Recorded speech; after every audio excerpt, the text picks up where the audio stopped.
Hey everyone, okay, so welcome back to another set of videos, and we're going to be wrapping up a little bit about our observations. And so I have a whole bunch of stuff on this table that I typically use inside the classroom, talking about different observations and ways in which we can ways in which we can improve the skills for our students. And so since we're in elementary school, and really every grade level loves playing with toys, and just curiosity can be really sparked that way. So I'm going to ask my two assistants to join me right now.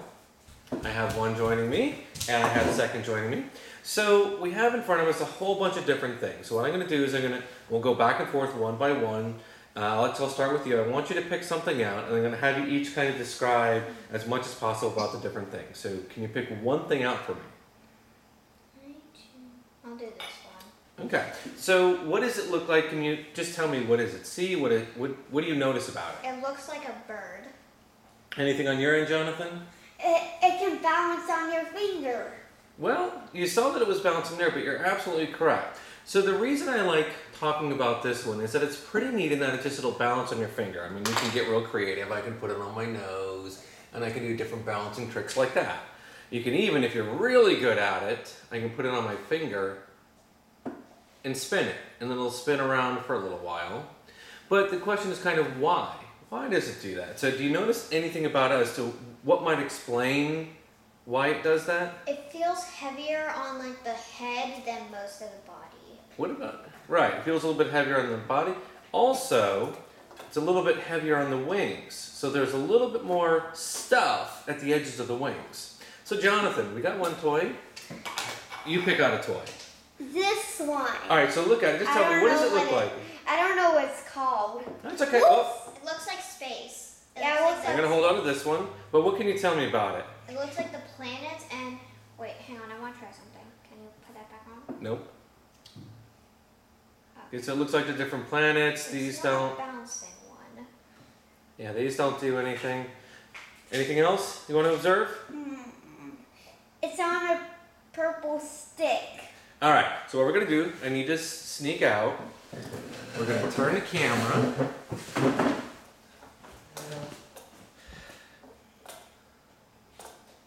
So this one is a great tool because what it does, it allows us to think about other ways we can maybe collect data, we can do stuff, and I want you to see what happens and try the best you can to follow the little red ball as soon as I drop it. 1, 2, 3. So that almost touched the top of the ceilings. It bounced all the way to the living room. Okay. So from that little height, the red ball almost hit the ceilings, and I have 10-foot ceilings in here. So this is a great little thing I can use. I mean, I can even use it in advanced physics courses to collect, energy conservation. But in elementary school, I can use this to just start about how do I make observations and collect data? How high did it go? How long was it in the air for? How high do I drop it from? So little things like that I can start doing in elementary school. Okay, Alex, which one next? The slinky. All right, so the slinky. What can you tell me about a slinky? It's metallic. It's metallic. Jonathan, can you tell me anything about it? When you try to put it on your hand, I'll show them. So when you try to put it on like this, it's kind of hurts a bit. Okay, so let's not do it if it kind of hurts a little bit. So this is something where you've probably seen it where it's on stairs and it goes rolling down. But sometimes things that we're very familiar with already can do some surprising things that we never thought of. So this is the other one I need to get up for. So we're going to move the camera back to where we were.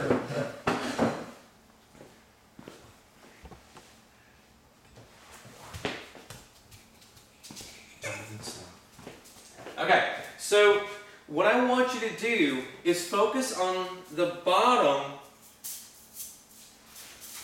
of the slinky. And I'm going to ask you a question. And I usually don't do this, but sometimes we have unusual phenomena. So keeping an eye on the bottom of the slinky, what do you think is going to happen when I let the slinky go? What do you think, Jonathan? Is it going to fall down? Is it going to stay there? Or is it going to come up because it wants to get pulled up? I think it's You think it's gonna fall down? Okay. Ready? 1, 2, 3. I was correct! It does fall down, yes, but the bottom will actually stay there. Huh?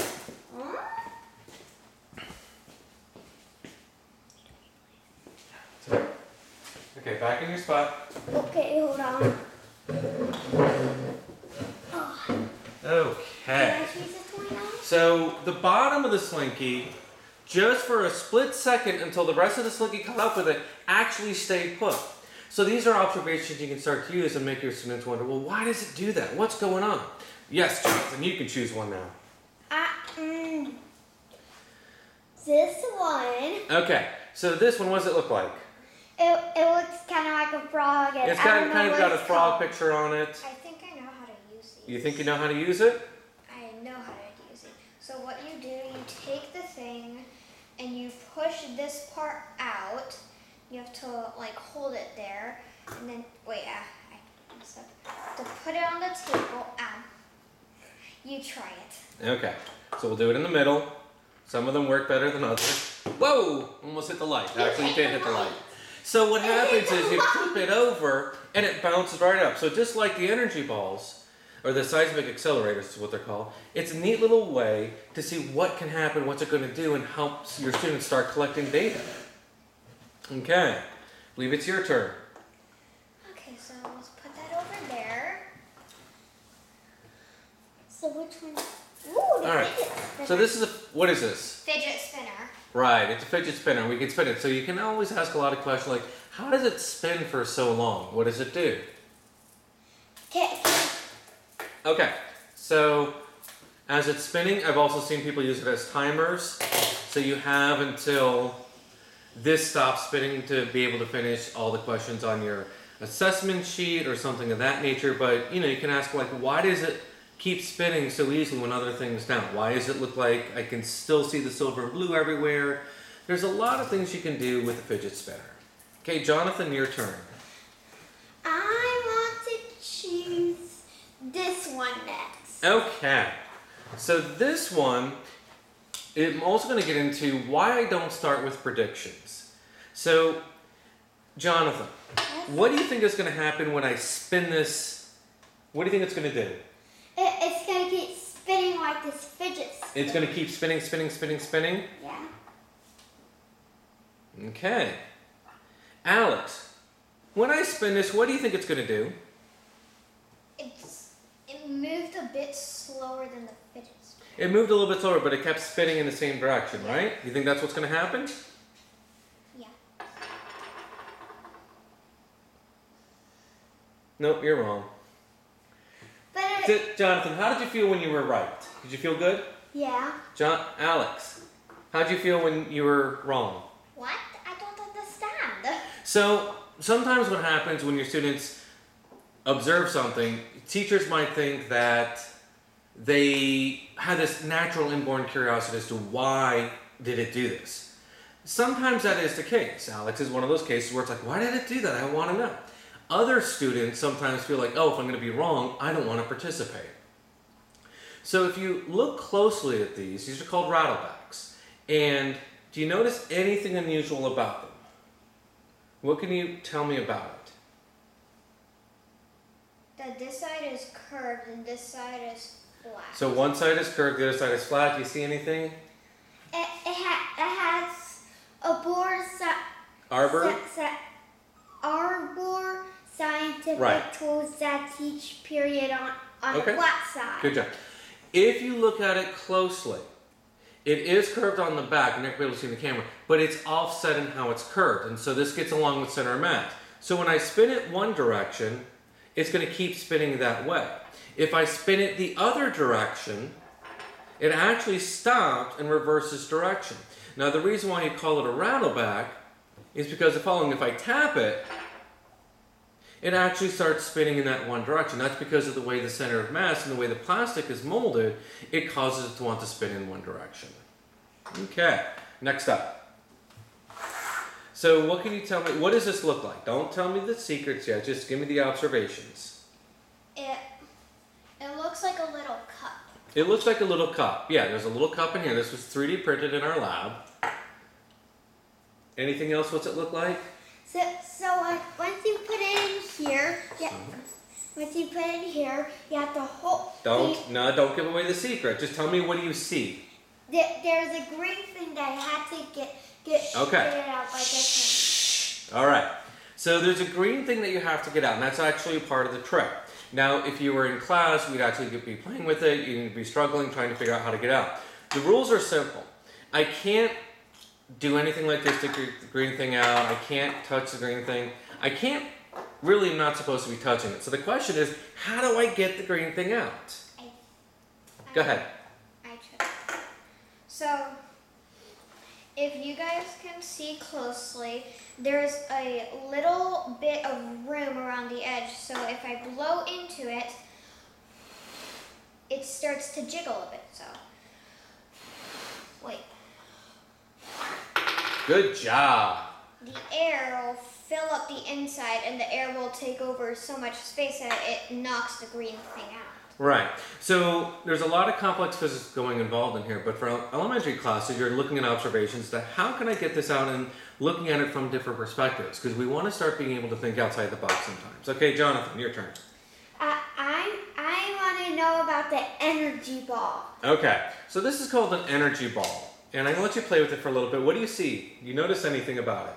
It's what? Whoa, what was that? I don't know. It glowed red for a sec. How did it glow red?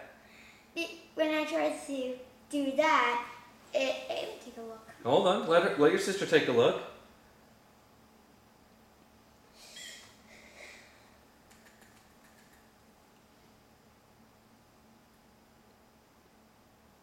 There's a little hole, and it looks Right. like it leads into like a mirror. So there's a little hole, and there's also two pieces of metal on the side. And they've already discovered that something happens somehow, some way.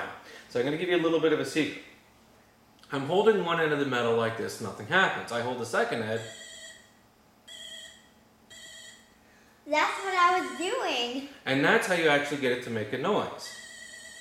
Now, what I also really like about this is it can start getting your students to think about different questions. Well, does it do it with one person only?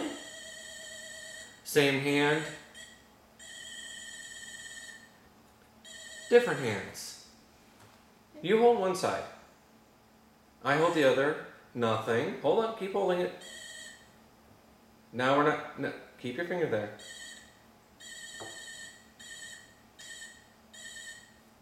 And that's another way that it does it. So we have 3 people here. Do you think it'll work with 3? Okay, so this is what I want you to do. Jonathan, I'm going to hold your hand. You hold just one on the metal. Alex, you go here. Stop touching his hand now. Only touch the metal part. Okay, just touch the metal. Nothing's happening. Give me your hand.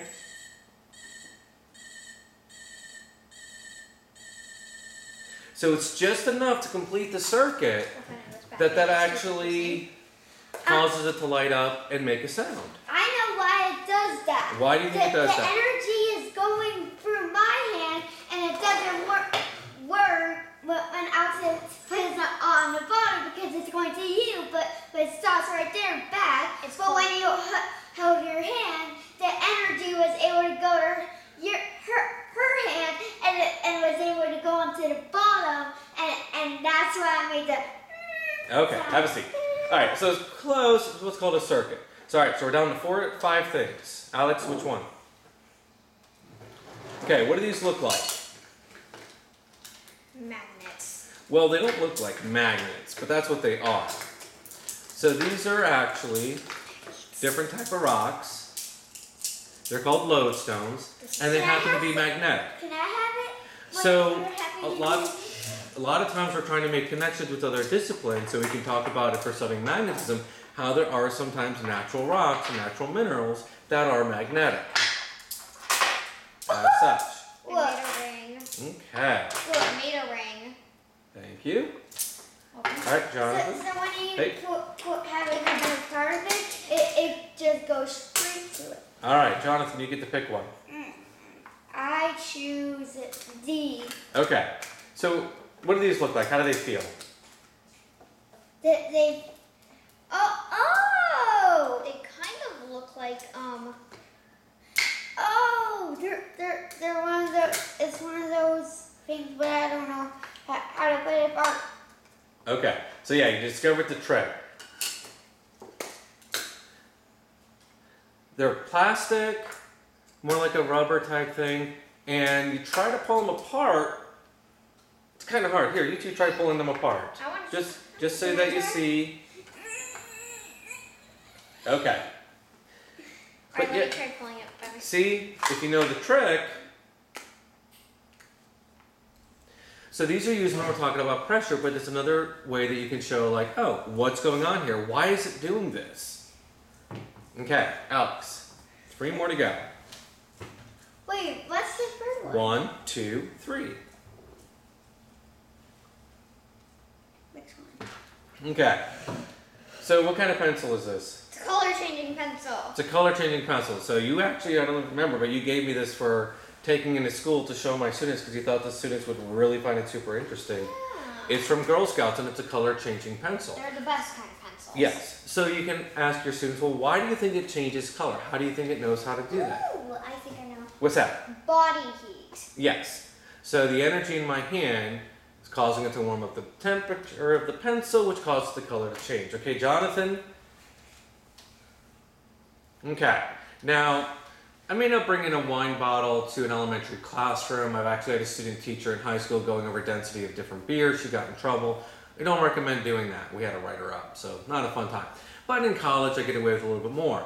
And yes, I am a red wine cab fan. However, there's something special about this. So when you're making observation, sometimes you really want to try and think outside the box. And I've had students do, and they think because it makes a sound, that's why I brought this in as an observation. Sit down. But in actuality, things can be hiding right in front of our eyes. So I'm going to turn the volume up. And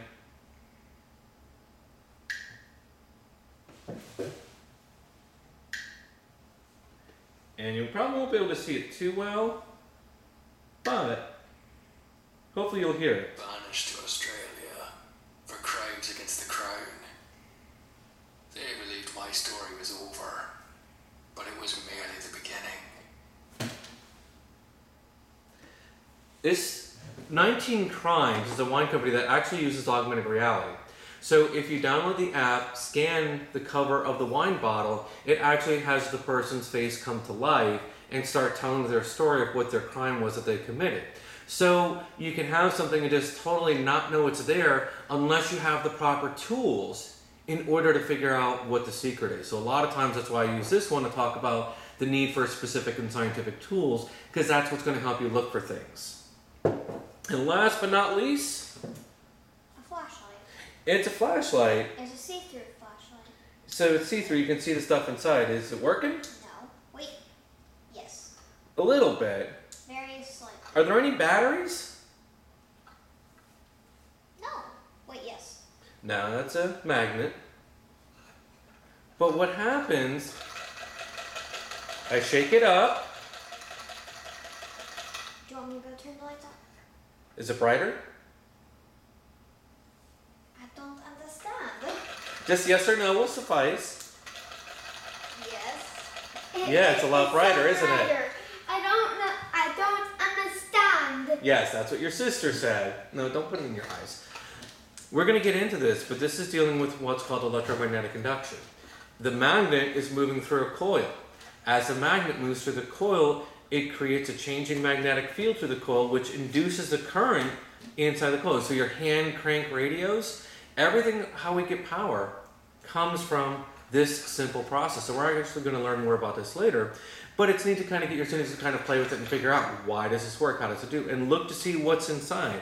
And can they from the tools, because the other reason I brought the magnets out was that I can go back and show you like, oh, well, there's something special about that piece of metal, because this metal, not all metals, but this one is magnetic. Well, thank you very much for another video. I look forward to having you in the next one, and we'll talk with you soon. See us in the next video. Bye. All right, bye.